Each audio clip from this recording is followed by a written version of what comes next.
Buenas tardes, estimado doctor. En esta voy a hablar sobre el tema clasificación de los bienes correspondiente al trabajo autónomo. Bueno, dentro de la clasificación de los bienes estipulado en el artículo 583 del Código Civil, que nos dice que los bienes consisten en cosas corporales o incorporales. Y también dentro de la bibliografía analizada de Manuel Osorio Parragués, eh, determinamos la siguiente clasificación.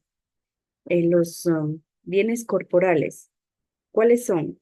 Son aquellos que tienen un ser real y pueden ser percibidos por los sentidos como una casa o un libro. Lo encontramos este concepto dentro del Código Civil en el artículo 584. Además, las cosas corporales se dividen en muebles e inmuebles. Los bienes muebles dentro del artículo 585 del Código Civil son los que pueden transportarse de un lugar a otro, sea moviéndose por sí mismos como los animales, que por eso se llaman semovientes, sea que solo se mueven por una fuerza externa como las cosas inanimadas. El artículo 593 del Código Civil nos dice que las cosas muebles además se dividen en fungibles y no fungibles. Los, ah, las cosas fungibles son aquellas que pueden ser reemplazadas o intercambiadas por otros de la misma especie, calidad y cantidad sin que su valor y funcionalidad se vea afectado.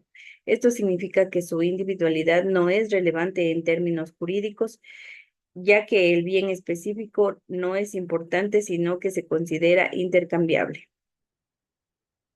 Ejemplos tenemos el dinero, granos, petróleo y otros productos que pueden ser medidos en unidades. En cambio, los bienes no fungibles o cosas no fungibles son aquellas que no pueden ser reemplazadas o intercambiados por otros de la misma especie, cantidad o calidad sin perder su identidad o valor. El valor de un bien no fungible está asociado a sus cualidades específicas como su origen, historia, diseño o ubicación y no solo a su cantidad. Ejemplo de ello son las obras de arte, bienes raíces, objetos de colección, joyas personalizadas y documentos históricos.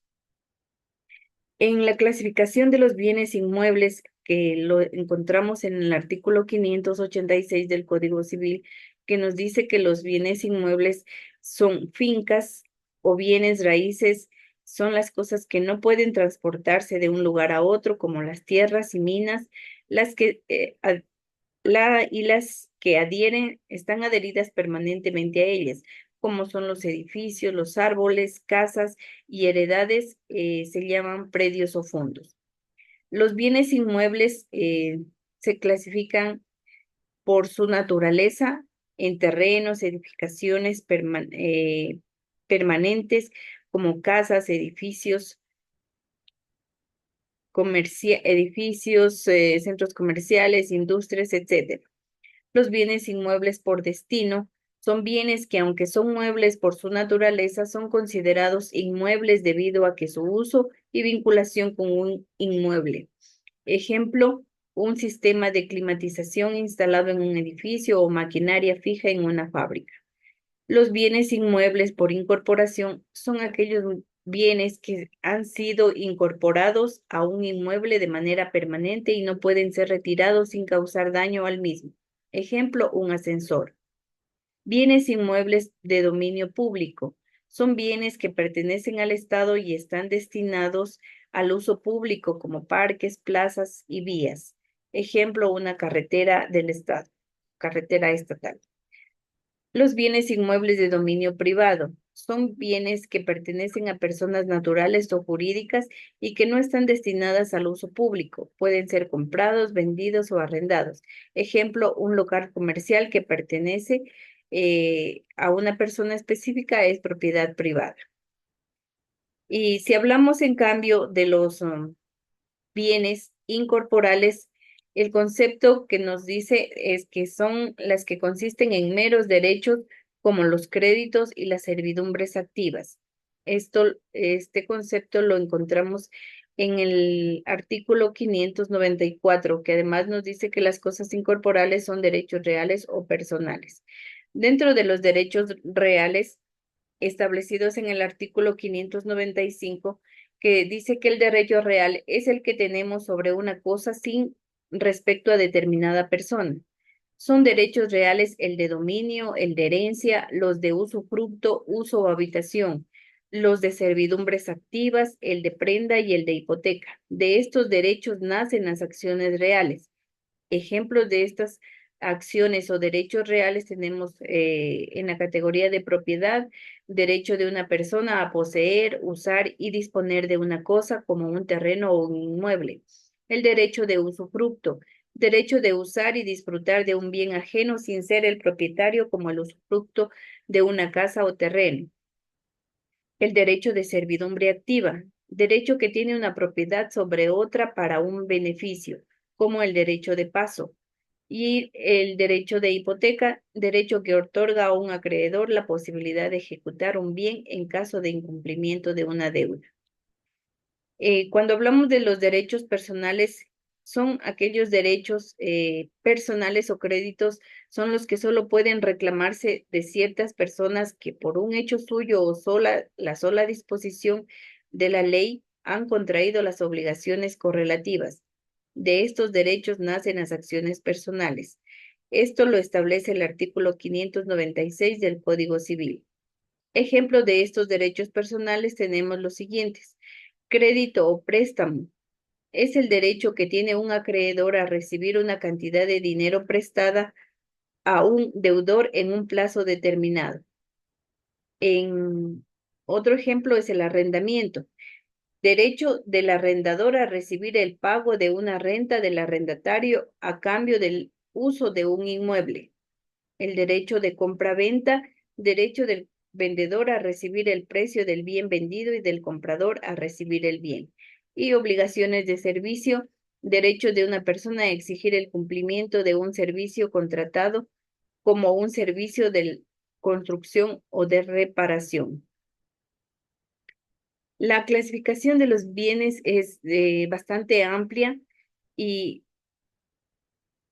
Y así como el autor, tanto el Código Civil como el autor Manuel Osorio Parragués, también tenemos la clasificación en bienes consumibles y no consumibles. Los consumibles son bienes que desaparecen tras su primer uso como alimentos o bebidas, y los no consumibles son bienes que pueden ser usados varias veces sin alterarse mm, considerablemente como una casa o un automóvil. Otra categoría también de clasificación son los bienes divisibles e indivisibles. Divisibles, aquellos que pueden ser divididos sin perder su valor o función como una suma de dinero. En cambio, los indivisibles son aquellos que pierden su valor o función si se dividen como una obra de arte o una joya. También analizamos los bienes nacionales. Dentro de esta categoría tenemos los bienes públicos y los bienes privados. De los bienes públicos son aquellos bienes que pertenecen al Estado y están destinados al uso público como plazas o vías. Ejemplo, las carreteras, puentes, parques, edificios y los recursos naturales como los ríos, lagos, montañas, bosques que no están privatizados.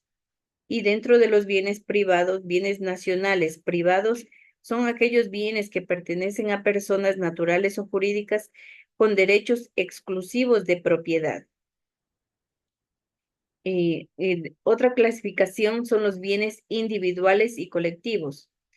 Bienes individuales son aquellos que pertenecen a una sola persona o entidad, como por ejemplo un automóvil personal, una cuenta bancaria personal. Bienes colectivos son bienes que son propiedad común de un grupo como un bien en régimen de copropiedad. Ejemplo, un terreno en condominio, un vehículo compartido entre varios propietarios. Además, también podemos tener las características de bienes comerciales y no comerciales. Los comerciales son aquellos que pueden ser objeto de actos de comercio como productos y mercancías, ejemplo, mercancías de una tienda, productos agrícolas, etc. Los no comerciales son aquellos que no pueden ser objetos de comercio como los bienes religiosos, los cementerios o según el contexto legal de cada lugar. Ejemplo, bienes de uso personal como una bicicleta que no están destinadas a la venta. Em, Eso dentro de la clasificación de los bienes. Como conclusiones, destacamos que los bienes inmuebles juegan un papel importante en la economía en la economía y en la sociedad, dado que proporcionan espacio para la vivienda, comercio, actividades económicas y de uso público. El COGEP también regula la forma en que se gestionan y transfieren estos bienes, asegurando la protección de los derechos de propiedad y el acceso a la justicia en disputas relacionadas a este tema. Los bienes nacionales son fundamentales para el desarrollo y bienestar de la sociedad y su adecuada gestión es crucial para asegurar el acceso y el beneficio de las generaciones presentes y futuras. Es importante además la clasificación de estos bienes porque nos permite entender mejor cómo se regula la propiedad y los derechos asociados a cada tipo de bien en el contexto del derecho civil ecuatoriano y también dentro de la doctrina de Parragués. Ese es mi aporte, estimado doctor. Muchas gracias.